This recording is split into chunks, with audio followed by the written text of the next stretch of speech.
Inside the Fox 59 studio, welcome to Football Friday Night. I'm Dave Griffiths coming at you with semi-state football. 4 teams in each class entered the night feeling good. Now we're narrowing it down to 2. As for what's on tap in this show, we will see if all 4 teams from 6A and 5A in last year's title games could make it back to states once again. And perhaps get Central Indiana represented in each championship class, 6A all the way down to 1A. I'll let you know who won the Shelbourne and East Center Play of the Game from last Friday night and look ahead to Sunday's Colts-Bills showdown as well. Those stories plus a new era begins for Indy 11, installing Mark Lowry as head coach. The leader of the Boys in Blue will join me on the red couch in just about 15 minutes. 3 years in a row now, MIC rivals Center Grove and Ben Davis have met in semi-state. The last 2 both went to Center Grove, though, with BD coming up just short in a bid to play inside Lucas Oil Stadium Thanksgiving weekend. Trojans head coach Eric Moore waving his team onto the field as we kick things off. CG finding the end zone first, Micah Coyle around the end, and then fighting through defenders, diving for the pylon, getting it. Effort at 100. Trojans up 7-zip. Giants, though, with the answer. Juwan Swanson going long. Didell Mason there behind the defense. BD goes for 2 and misses. It would be 10-6 Center Grove at halftime. Not a lot of scoring there. Third quarter was different. Trojans blowing it open. Taven Jackson on 3rd down. Keeps it himself off the fake. 44 yards later, the Tennessee commit is in the end zone, make it 17-6. Later, James Schott with the punt block, his 2nd week in a row with the block, the 2nd block of this game for Center Grove. Next play, Daniel Weems takes it in, 45-6, Center Grove winners. They will play the winner of Westfield and Maryville. The Pirates entering undefeated. Westfield played for the title last year. First drive, Shamrocks, Micah Hauser spinning through tackles and finding green grass on the far sideline. 3 plays to score, 30 yards out, touchdown Westfield. Rocks were forced to 3 and out on their ensuing drive. Maximus Webster keeping it, and Webster gets in the end zone as well. 13-0 Westfield. 2nd quarter, Pirates with the ball. That's Lavarian Logan up the gut, stumbling through a tackle and then dragging one more across the goal line. Make it 13-6. Maryville undefeated for a reason up north, but Westfield on a little bit of trickeration here. Hauser takes the snap as Webster walks away, rushes it in. Westfield wins 48-19. So the 6A championship looks exactly like last year. Center Grove out of the MIC. Westfield from the Hoosier Crossroads. South of Indy, north of Indy. They'll be meeting next Saturday night in Indy for the title. All-time state championships in Indiana football. Number 1's Bishop Chatard. They've got 15. But with the Trojans out this year, 2nd place Cathedral with 13 can get a little bit closer with 2 more wins. Tonight, playing at Arsenal Tech High School with the Bulldogs of New Albany in town. 5A semi-state. New Albany's ball first, going for the deep strike. But Cathedral's there to sniff it out. Anthony Kwiatowski. The Irish take over off the interception and drive downfield. Danny O'Neill, the fake, rolls out far side and has his man over there. Jerron Tibbs, touchdown Irish, 7-0. Cathedral leads. Another chance for New Albany, but ball's tipped and another interception. Gavin Crook going the other way, 25 yards for the touchdown, just like that. It is 14-0 Cathedral. It was an eventful first quarter and heck an eventful game for the Irish. Carson Johnson up the middle, untouched. 52-13, Cathedral over New Albany. Opposite side of the bracket, Zionsville on the road, taking on Michigan City. Late in the first quarter, Christian Abney muffs the snap for Zionsville, but picks it up, chucks it deep, and how about that?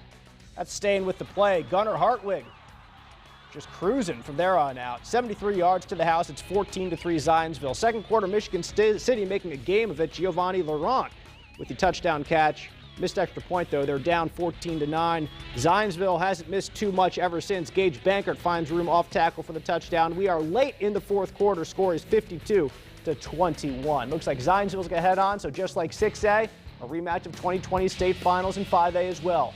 Will Cathedral go back-to-back, or can Zionsville pull the upset? We'll find out next Friday night at 7 o'clock.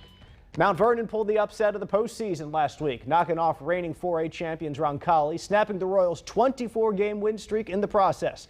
Tonight in Evansville, Mount Vernon up against Memorial, the Tigers.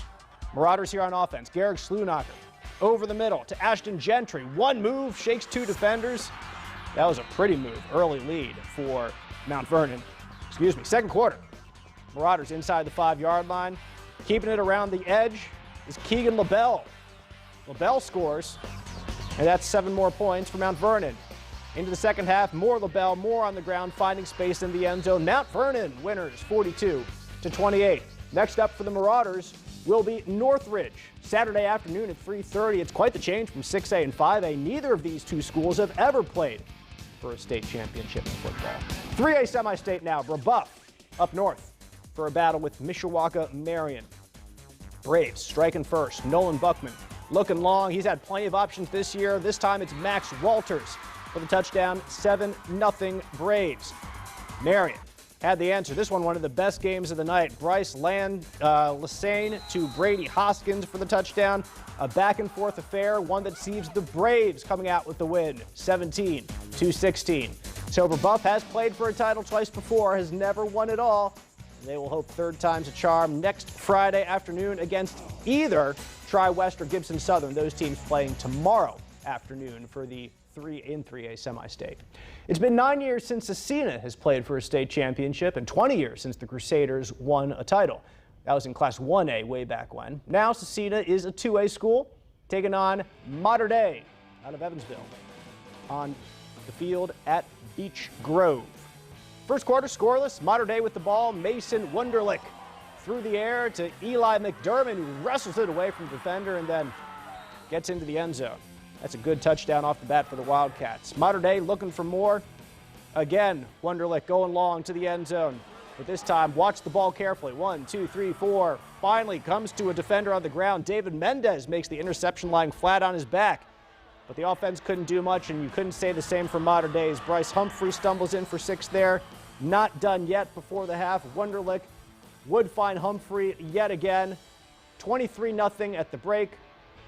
23-7 the final. Evansville Mater Dei moving on. So down in 2A, no Central Indiana teams will be represented. Mater Dei is going to take on Andrean. 1 state title for the Wildcats. The 59ers have 2. Someone's going to add to that tally next Saturday at noon. 1A ball, Lutheran and Tri on the south side. We'll pick things up 14-13 in the second quarter. Montasi Clay up the gut, diving for the end zone, finds it. It's 21-13 Lutheran at halftime. Second half, the floodgates would open for the Saints. Clay, this time, going to go through the air, way up top. Micah McKay's his man behind the defense. Lutheran made it to the state championship a couple years ago, was cut just short in that title game, finished runners-up, trying to do one better this year. They will have that opportunity as this one of our plays of the night for sure. Montasi Clay scrambling, finding a little bit of space, making guys miss, putting Tri defenders on the turf with his moves, and 60 yards later, he's in the end zone. 56-13, Lutheran winners. For the 1A title, Lutheran will face Adams Central, 2 teams that have never won a state championship in football. One's going to snap that drought next Friday, noon kickoff.